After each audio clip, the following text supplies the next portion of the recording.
Yani Suriye biliyorsun şu anda özellikle kurtlar sofrasına dönmüş. Şu anda Orta Doğu'da özellikle hesap peşinde olan ülkeler orada kendi hesaplarına birer çete kurmuş ve masum halkı katlediyorlar. Suriye hakikaten çok uzun sürdü.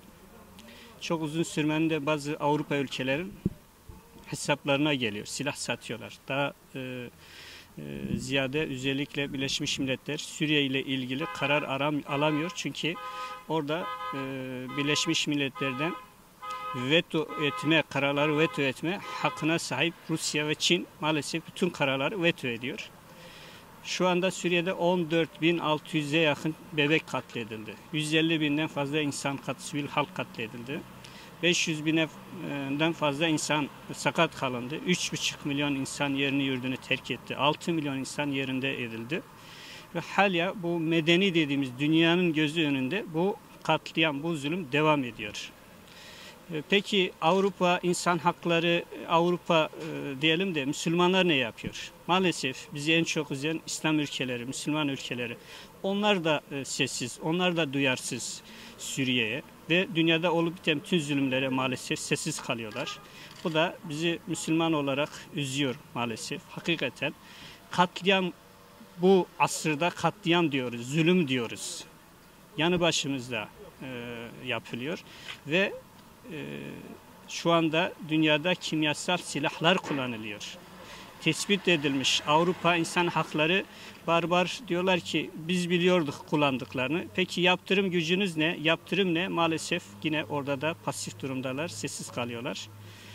Biz tabii ki bir an önce İslam ülkeleri, Müslüman ülkeleri bir araya gelir, birlik olup ümmet olma şuuruyla hareket edip bu olayların üzerine gidip olayları bitirmesini temennimizdir. Bizim Şanlıurfa Sivil Toplum Kuruluşları Suriye'nin içinde 16 bölgeye insani yardım gönderiyoruz. 30 bin insanın yaşadığı bir bölgeye biz iki tır gönderdiğimiz zaman en fazla bir hafta yetiyor. Bir öğün yemek yaptıkları zaman bir hafta yetiyor. Şimdi biz o bölgeye sıralama yapıyoruz. 45 günde bir ancak iki tır gönderebiliyoruz.